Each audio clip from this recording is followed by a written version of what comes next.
I'm the guy who wrote the book on joy, and I'm going to talk with you today about fear. How's that for a juxtaposition? The CIO from a major healthcare insurance provider called me up. He said, "Rich, I want you to come down and visit me. I want to talk to you about the transformation that I'm trying to take my team through. I've heard some things about your company. One of my key leaders, Cam, had come to visit you. Cam had spent a day at Menlo, and Cam saw some things that he thought needed to be taught down in his company. Before I launch into any part of my talk, I want to show you what Cam saw with a brief video.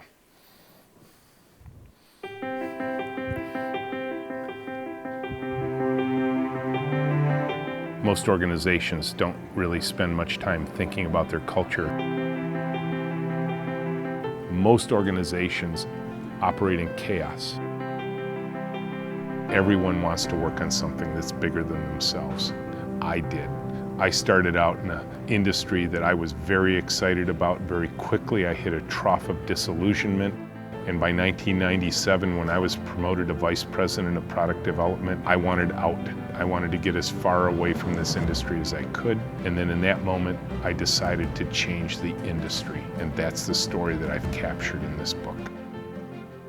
People are coming from all over the planet to come visit this space that's in the basement of a parking structure in downtown Ann Arbor, Michigan. And they're coming for a reason. They're coming to see something. What most people are looking for is some lessons around what it takes to build an intentionally joyful culture. Imagine half of my team had joy and the other half didn't. Which half would you want working on your project? We had so many requests for these tours, we realized it was time to share this story with the world in a different way. And that's how the book came to be. The space is flexible. We work two to a computer. We assign these pairs. We switch them every 5 working days. The human energy that results from this kind of organization, you can actually feel the joy when you're in the room. My name is Richard Sheridan, and I'm the author of Joy, Inc.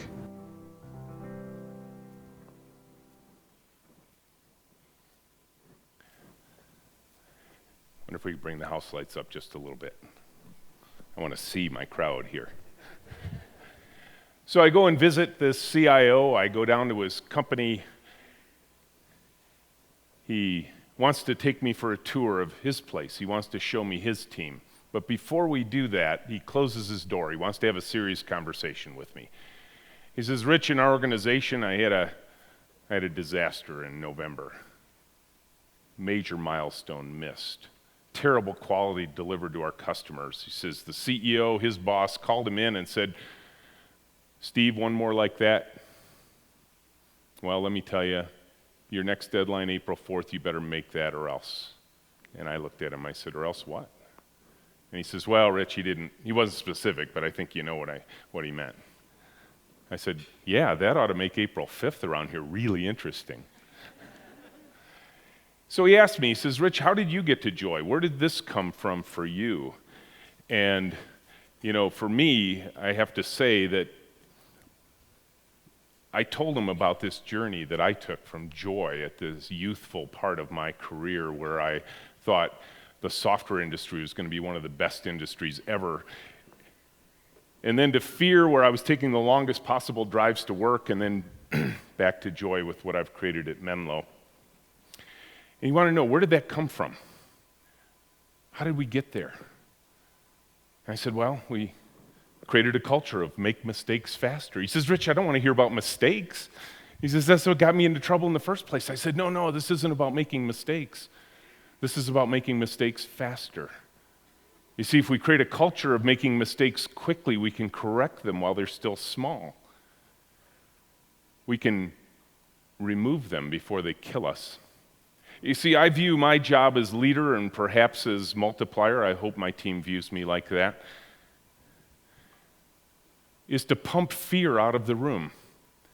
I was taught by some of my more diminishing early managers in my life that you should manage with fear. It's amazing how easy it is to deliver fear into a room, into a team. I had a boss who used to teach me, "Rich, what you should do is go up to somebody in their cube and say, hey, how's it going? What you working on? You've heard of that, haven't you? Management by walking around and annoying people.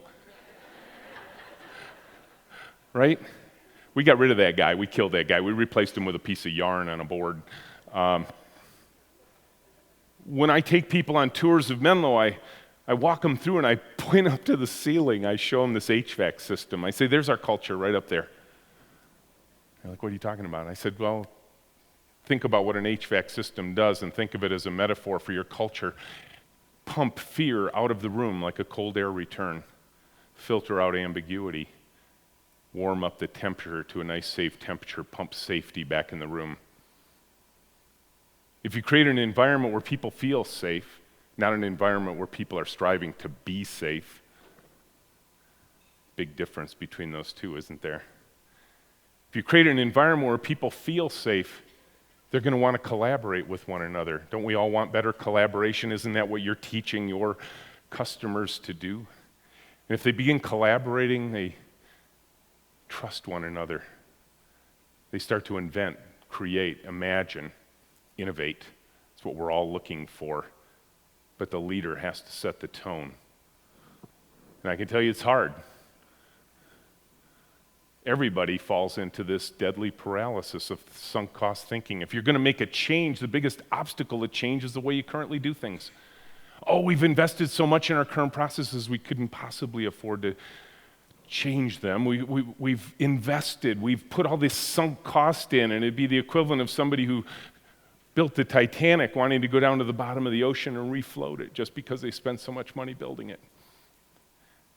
And then, of course, the next deadly cost of this paralysis is the people who say, well, I don't want to try anything. I mean, what if it doesn't work out? I'll be seen as somebody who tries stuff that fails. And then the worst form of sunk cost thinking is once you do try something, and it's obvious it's not working, you start doubling down your bets. You start getting back to that place where you don't want to change again, even though it's clear it's not working. We have to avoid that. And in amongst all of this is what I like to call manufactured fear, artificial fear.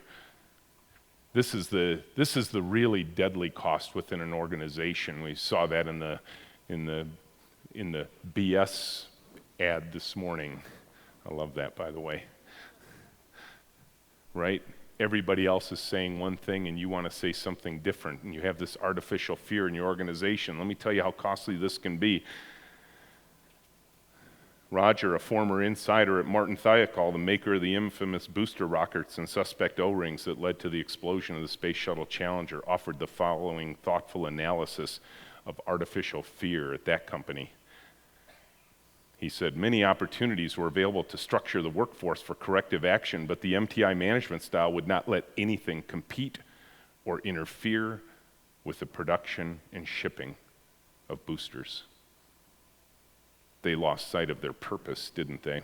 The cost of artificial fear is you eventually have an event in your organization, hopefully not an event quite this disastrous, but artificial fear can kill. Sometimes it kills a product, sometimes it kills an organization. The problem with artificial fear is it doesn't make bad news go away, it makes bad news go into hiding. And if it goes into hiding, we can't manage it anymore. So as leaders, we have to pump that fear out of the room. This is important. I went on to tell this CIO about accountability at Menlo. I reflected on a class I had done for a different company down in Atlanta. They had called me in to teach our methodology, and I got around to a point where we talk about how we estimate things at Menlo. Now, estimation in the software industry is kind of an important topic because everybody wants to keep things on time and on budget and on spec. And I was telling the group that we get together every week, we do estimates, we figure out how long things are going to take, but I said the first thing I have to do to make our estimation system work is demand accountability around those estimates. And I can tell you, everybody's like, woohoo, accountability, yeah, you go, Rich, you tell them about accountability. I said, well, let me tell you, I'm guessing you're going to see this different than I do.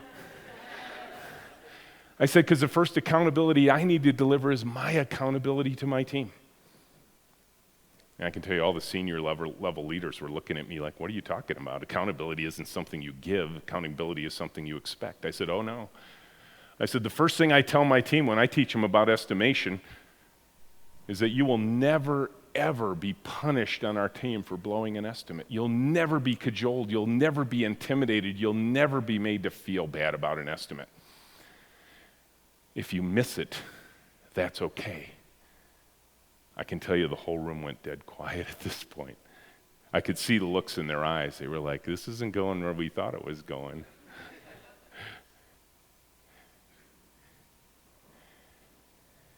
Finally, I said, but you see, by me delivering this accountability, I can ask for something confidently in return.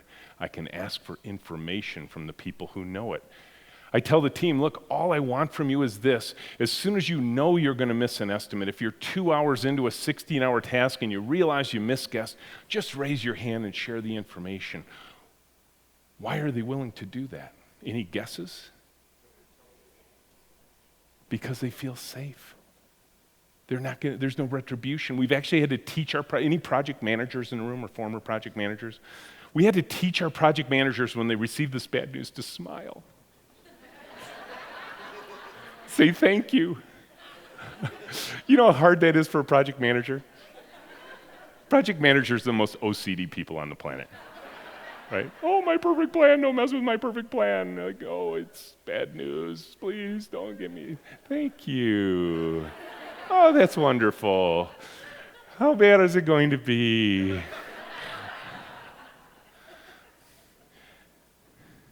They weren't laughing. This group down in Atlanta. In fact, one of their VPs, the VP of marketing, stood up and he pointed his finger across the room and he says, this is bull. And the whole room went quiet, including the CEO was in the room. And he says, let me tell you how accountability works around here. He says, here, if you make a commitment, you keep it. If you say it's going to be done on Friday, it's not, you're staying the weekend. I don't care if it's Christmas. I don't care if it's your kid's birthday, you're staying here. He says, that's how accountability works here. And if you can't meet those levels of accountability, you don't belong here.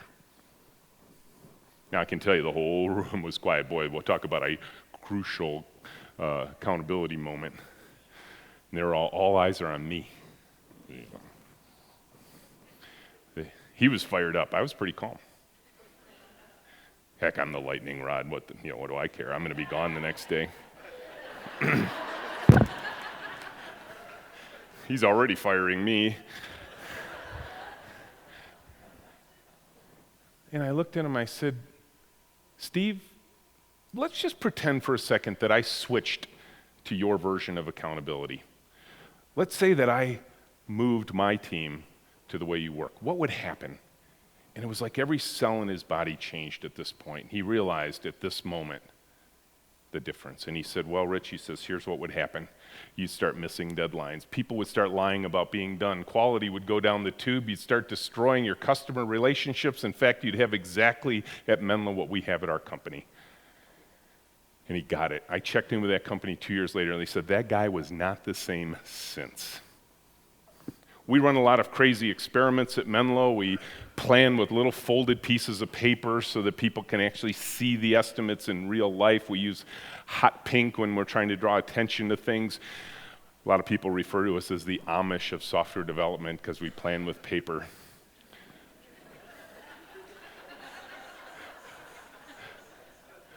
But I want to leave you with one story.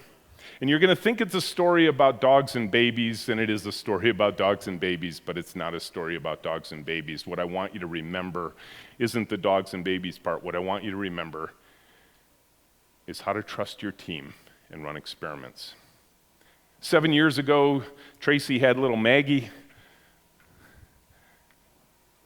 She was off on maternity leave for 3 months. She came back into the office after that 3-month paid maternity leave. She said, I'm ready to come back to work. We said, great, we can't wait to have you. She said, there's only one problem. Maggie's too young for daycare, and our grandparents live too far away. We don't know what to do. And in that moment, I had a dark voice and a bright voice on my shoulder screaming in my ears. Tracy didn't hear any of it. One's like, don't you dare. The other one says, you love kids.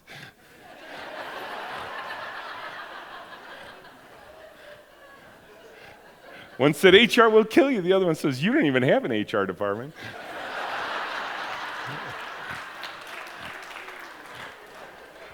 So I looked at Tracy, I said, bring her in. She said, what do you mean? I said, bring her into work. She said, all day? I said, sure. She said, every day? I said, why not? She says, what if she makes a fuss? I said, here it's like a noisy restaurant. You'll never hear it. She said, but what if she really makes a fuss? She wondered where she would put Maggie, right? She looked out in the big open room. She says, Rich, where will I put her? I said, she's not going anywhere. She's 3 months old. Put her in a basket on the floor wherever you're working. She says, yeah, but what if she really makes that big baby fuss? I said, Tracy, you're the mom. I trust you. You do the right thing. We'll work it out together. Now, you might think that this is Maggie. It's not. That's Ellie. Ellie is Menlo baby number 8 in the last 7 years.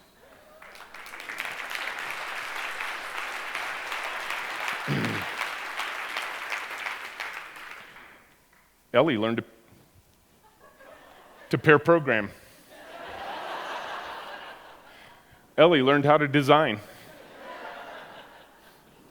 This is Henry, Menlo baby number 7, 007 we call him. He came back to visit, meet with Tracy, Maggie's mom.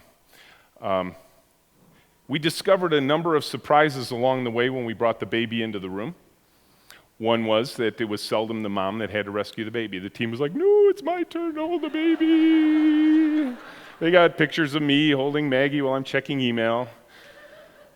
I got a Post-it note once from Ellie that said, sorry, Mr. Rich, for throwing up on your shoes yesterday. But then we found out a really big surprise, and it was simply this. It was amazing. Our customers behaved better when we brought a baby to the meeting.